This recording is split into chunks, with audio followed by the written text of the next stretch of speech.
vinyl community. Over the past year or so, I've been importing a lot of records from Japan, and I realized a lot of them I'd never put in a video before.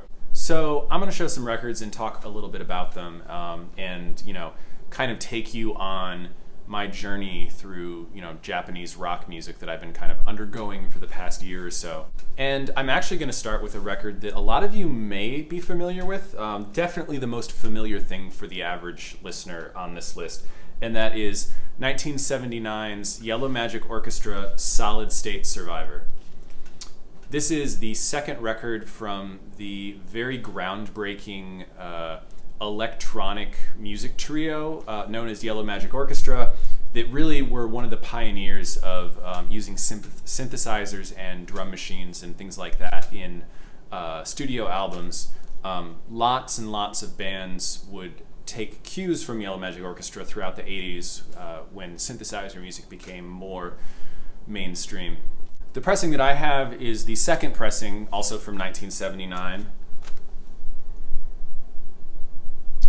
It is on Alpha Records. This one was not particularly expensive to pick up, and the sound quality on it is actually quite incredible. If you're looking for a nice demonstration record, this is definitely one of those. Yellow Magic Orchestra actually already contained a very well-known musician before they even became popular, and that is bass player and synth player Haruomi Hosono. I think I said that right. He was a founding member of another very important Japanese band, and that is the band Happy End. Happy End are a band I think I've talked about on this channel before because I did show one of their other records I picked up previously. This is their final studio album, self-titled Happy End. This came out in 1973. It was actually recorded in Los Angeles. The band went to Los Angeles to go work with a very well-known music producer at the time, Van Dyke Parks. And the album actually contains contributions in the studio from well-known 70s American rock band Little Feat. There's a lot of history surrounding this particular Happy End album. It was the band's final studio album, and recording it apparently was kind of a nightmare. By this time, Happy End were already kind of discouraged by the rock and roll scene in Japan, and they wanted to kind of get away to America to go to the city of Los Angeles that they had idolized as young rock musicians in Japan, and they really didn't like Los Angeles apparently, and they didn't really like working with Van Dyke Parks, who apparently was less than gracious to the musicians. So it's really kind of a bittersweet album for Happy End, and the final track on this album is Goodbye America, Goodbye Japan, or Sayonara America, Sayonara Nippon. Like I've said before, even though Yellow Magic Orchestra is this blistering synth pop band, Happy End are actually kind of a country folk, psychedelic country folk rock band, very much in the tradition of musicians like Neil Young, things like that.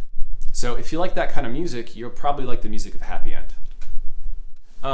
This next record is not a new record. I just wanted to bring it out because I wanted to talk a little bit about something Happy End were quite known for, and that's the Japanese language music controversy in the early 70s in Japan. So in the early 70s, Japanese music was at a crossroads, and there were a lot of bands that were becoming quite well known that were arguing that in order for Japanese music to have mainstream appeal and to really be pure rock and roll, it should be sung in English, like the bands that were originating rock and roll in England and the United States. And there were also bands on the other side of that argument that said, no, we want to make music in Japanese and use the Japanese language. Happy End were a band that were very much in favor of making Japanese language rock music. A band on the other side of that, very public debate was the band Flower Travelling Band, and this is a record I've had for a number of years now. This is their landmark psychedelic rock album, Satori. And I think very soon after they recorded this album, they later moved to, I believe, Canada to continue their career. And they never really reached the heights and the commercial success that this album, Satori, produced. But they do have a couple of really solid albums in the 70s. So much earlier this summer, I did a video talking about the Japanese rock supergroup PYG. and how it was an amalgamation of members of many different 60s group sounds band. These 60s kind of British invasion style bands that were very popular in Japan in the late 60s. And two of the key bands that whose members made up PYG were the Tigers and the Tempters. And I actually have two records here, one each from the Tigers and the Tempters. And the first is a 7-inch single by the Tempters, and this is their single Junai. This is actually really good. I'm finding that of the two bands, I really do prefer the songwriting of the Tempters, which I find really interesting, kind of Rolling Stones style songwriting, but that has enough of a unique twist, enough of a Japanese melodicism that really brings something interesting to the table. The Tigers, on the other hand, I've been striking out with personally. But I did want to get one of their albums because they're very affordable on Discogs. This is the Tigers' 1970 final studio album, Freedom, Hope, and Friendship. This comes in a kind of manila envelope outer, and I wanted to show you what's in here because it's quite wild. I gotta be real careful with this envelope.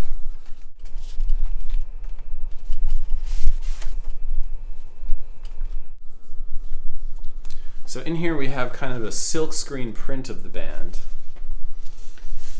as well as this really nice cardboard photograph, black and white photograph here. This is definitely the kind of thing that in the United States it'd be like a kit you would send away for on the back of a cereal box. And then these big posters of each member of the band. And all this stuff came in really solid condition. I mean, it's crazy to think that these posters are 50 years old. So the packaging of this record is actually really cool. I like it quite a bit, even though it is a pain to take out and play. But I think that's okay because I gotta say the music is not to my liking, at least. It just kind of sounds like a very low effort ripoff of the Beatles' kind of White Album Sgt. Pepper sound. And it's one thing to have the aesthetics of the Beatles, but the songwriting is really feels just way too similar. Kind of like a Greta Van Fleet situation. So I've tried to get into the Tigers and I just don't think I can, but I do find the Tempters really interesting, and of course the band that came after PYG I think is one of the coolest rock bands of the 70s, even if they only were around for about 2 or so years. Moving over to folk music, we have a folk artist that I discovered kind of at random, I think just kind of scrolling on YouTube one day, browsing Japanese music on YouTube. And these are 2 albums by the Japanese folk singer Hako Yamazaki. This is an early album from her called Tsunawatari. I think I'm saying that right. And this is, I think, her second album. I'm not quite sure, but it came out in 1976. And the first pressing was released on Elec Records in Japan in 1976, and Elec Records, I think only a month after this album came out, actually folded. They went out of business. So there was very quickly there was a reissue put out that same year by Aardvark Records. And so that's what I have here. And actually, so I have the second Aardvark pressing that came out in 1976, but I have a white label promo of that. I'll show you right now. Check it out. And from what I've been able to gather from Google translating some online Japanese forums, there really isn't a huge difference in sound quality between the original Elec pressing and the Aardvark pressing. The only reason I'm even mentioning pressings for this is this is one of the best sounding albums I've purchased in a long time. It was not expensive. It is beautifully recorded. Hako Yamazaki's vocals sound effortless and clear on this recording.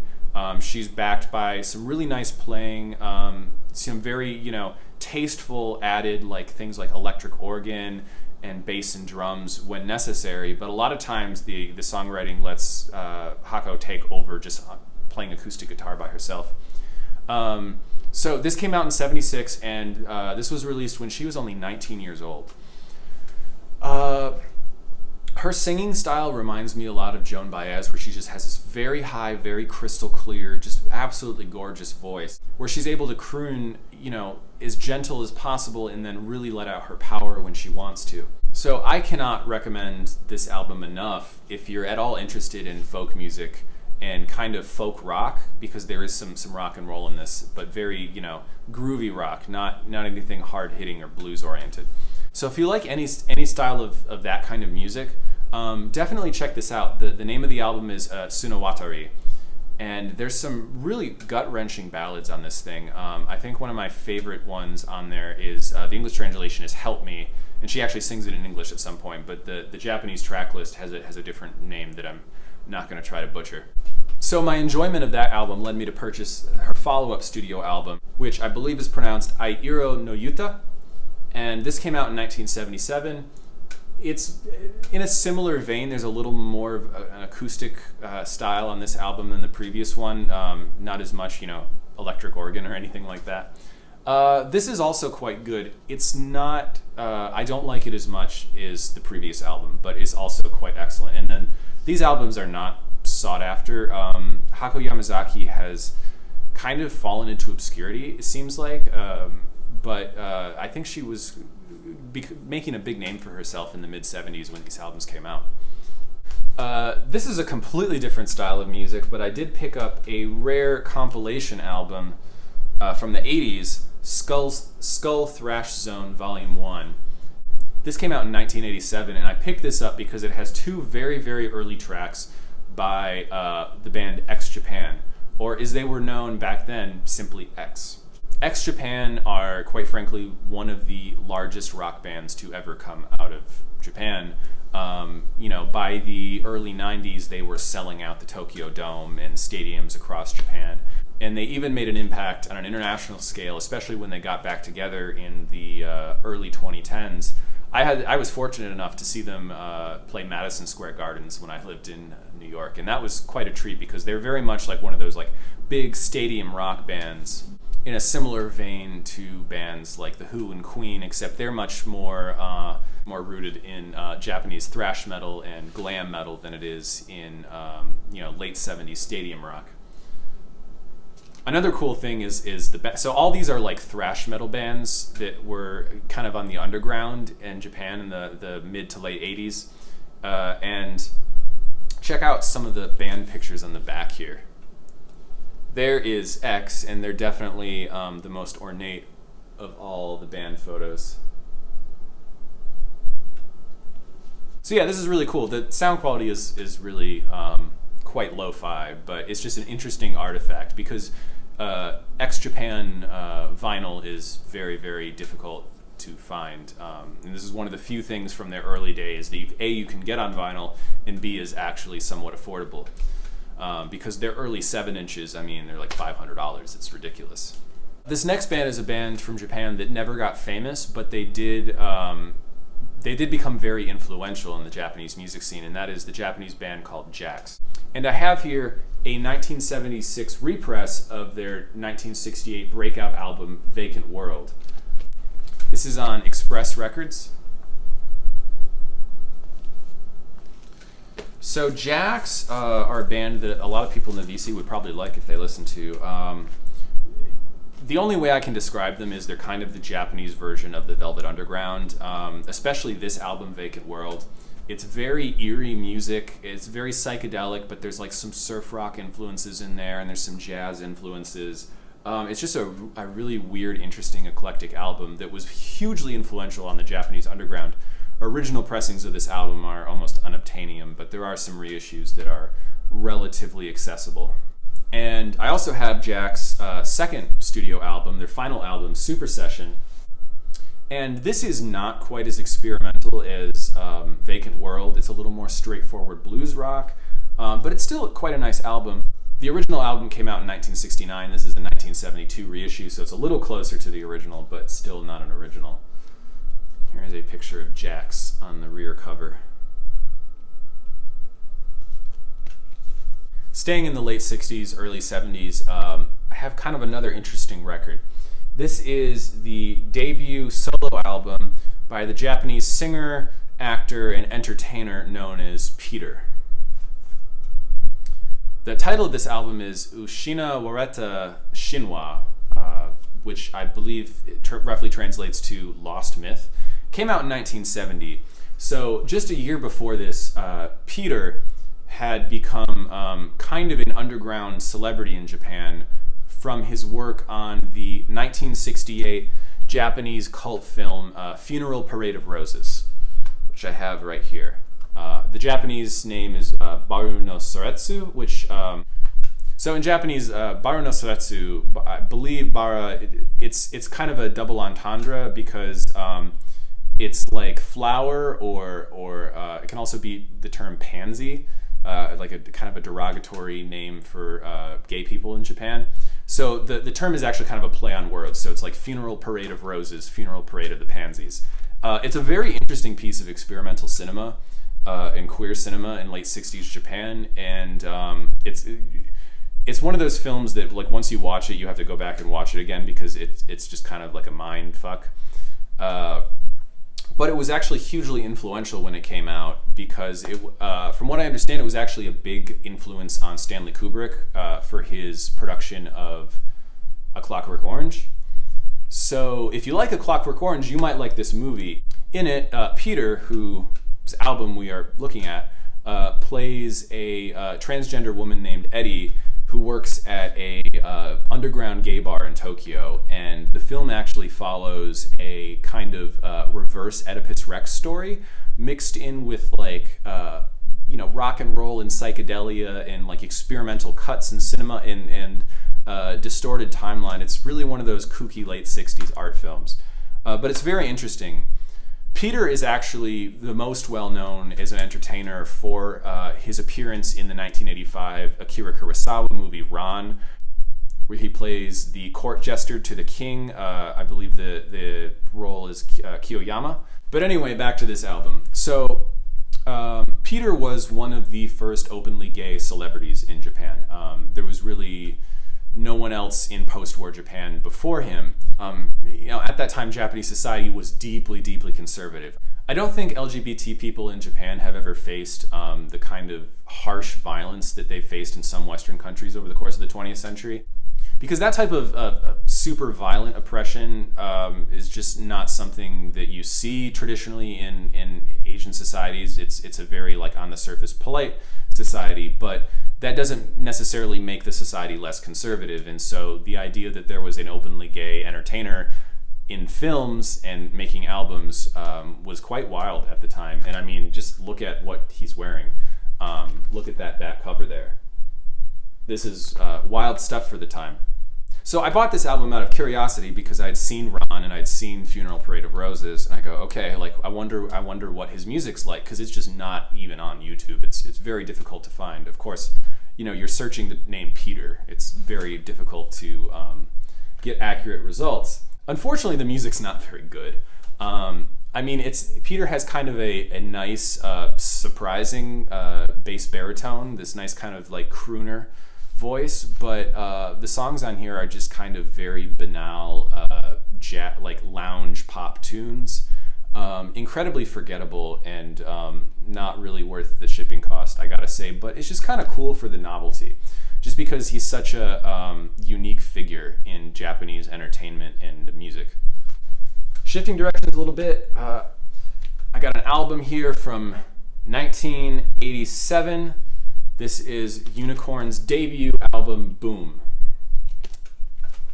Unicorn were a pop rock band that got really popular in the late 80s. They had 2 hit records, this album and the follow-up to it that came out in 88, I believe. They got a really, really big radio hit off this album called Maybe Blue. I'll put a link to it in the description. I'm not going to get any more copyright scares on this channel for now. But they were kind of one of those just young up and coming bands that really took off quickly and then just kind of steadily declined ever since. I gotta say, I had pretty high hopes for this album because the hit single on this album, Maybe Blue, is such an energetic song. It's just this really fun, upbeat song. And I was hoping that the rest of the album would have the kind of catchiness and hooks that single did. And unfortunately, not really. There's a lot of filler on this album. And so I would say only about a third of it is truly great. But the rest of the tracks on it maybe are not super worth your time. So maybe just listen to the single. It's quite good. But here we have a complete album that is actually quite enjoyable through its entirety, and this is the only studio album by the 80s post-punk band Inu. The name of the album is Meshi Kuuna. I believe that's how you say it. It came out in 1981, and they broke up very soon after this was released, but it became hugely influential in the Japanese underground. It's really a wonderful kind of dark, energetic post-punk album that would kind of usher in the experimental rock to come in the late 80s and early 90s in Japan. They were very influential, particularly to the next band I'm going to show. I'm talking about the late 90s Japanese experimental alternative rock post-hardcore band Number Girl. And I have here the last of the recent 2019 Number Girl vinyl reissues. This is a live album recorded on their final tour in the year 2002. The official name of the album is Kanden Kioku, parentheses, Noom Heavy Metallic, which is the name of their studio album that came out right before this. So this was recorded on the tour for their album Noom Heavy Metallic. It was their last tour in the year 2002 before they broke up. And this is really Number Girl at their best because they really excel as a live band. And this band was hugely influential to a whole slew of underground up-and-coming rock bands in Japan in the late 90s and early 2000s. Very influential. One of those bands that really got its due credit actually after they broke up. I would recommend this album or this band to anyone who likes the Pixies or Sonic Youth or music like that. It's very much this kind of like dirty, guitar-driven, grunge tinged but also alternative and progressive kind of rock. So yeah, if you like the Pixies, you're gonna like this. One band that was influenced really heavily by Number Girl, who I just showed, is a band that actually went on to be quite a bit bigger than them, and that is the band Asian Kung Fu Generation. This is their major label debut EP, Hokkai Amplifier. This album came out in 2002, but it wasn't released on vinyl until 2014. It was the first time it was ever on vinyl. So this is the 2014 vinyl release. It's 6 short, blistering alternative rock tracks, but what really made this EP hugely popular later on was the opening track on it, Haru Kanata, ended up being used in the opening for the anime series Naruto, and so a show like Naruto blowing up with this track as the opening is going to also include Asian Kung Fu Generation becoming widely popular. So they've been around for like 20, 25 years now.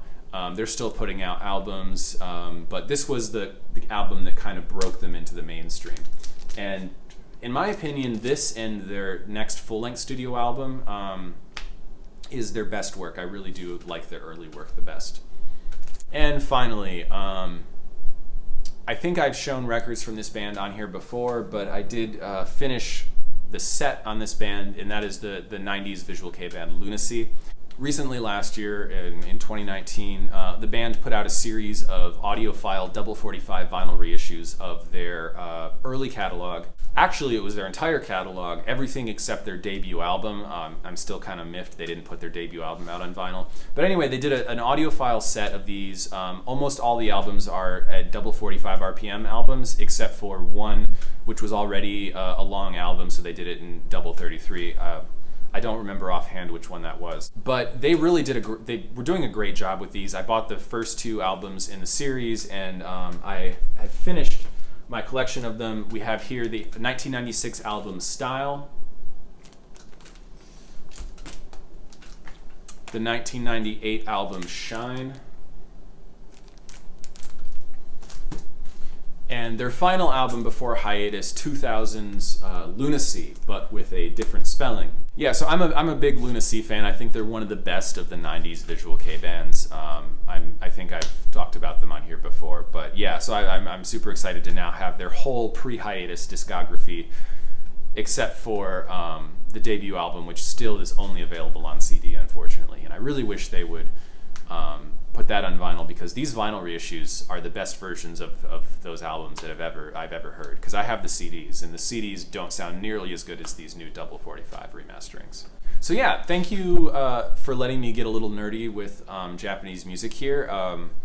I know the reaction on the VC is always a little bit muted to lukewarm when I talk about obscure stuff like this, but I've just been really enjoying exploring more into Japanese music over the last year or so, and I wanted to share with you some of those records I've been picking up and enjoying.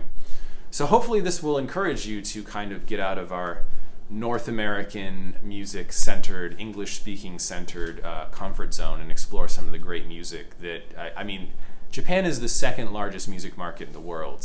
There's going to be something there that you're going to like. And I think it's just silly to ignore all the great music that comes out of that place. So once again, thank you very much for indulging me. I will see you all next time. Cheers.